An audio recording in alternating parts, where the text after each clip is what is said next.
This video will show how to connect and disconnect a patient to the IMPALA monitor. When you see a patient, check if the patient needs continuous monitoring. A job aid in the ward will show you the hospital's guidelines for when a patient needs continuous monitoring. This is, for example, when a patient is on CPAP or oxygen support. Different patients may require different vital signs to be monitored, so assess the specific needs of your patient. Guidelines for this are also shown on the job aid.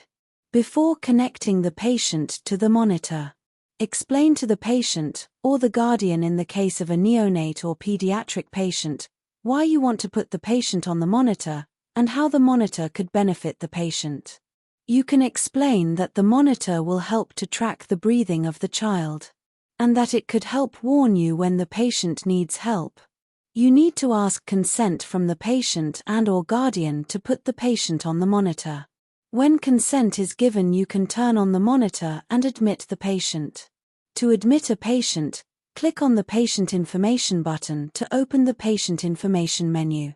Enter patient information such as name, patient ID, sex, date of birth and age group. It is crucial to set the monitor to the proper age group.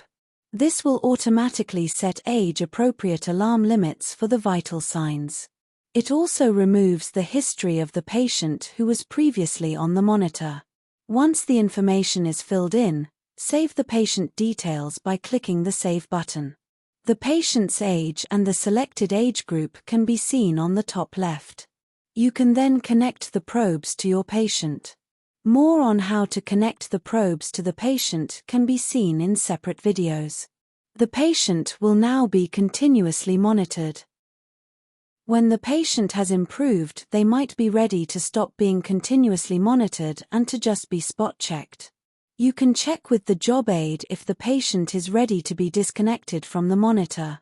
When this is the case, you can remove the probes. Carefully remove the probes from the patient and clean the probes before storing them. When the probes have been removed from the patient, it is important to discharge the patient from the monitor. This is done by opening the Patient Information menu, by clicking on Discharge, and by confirming the discharge. On the top left, you will see that the patient's name has been removed. The age group remains the same. Turn off the monitor when the monitor is not in use, by shortly pressing the on-off button on the side and confirming the power off.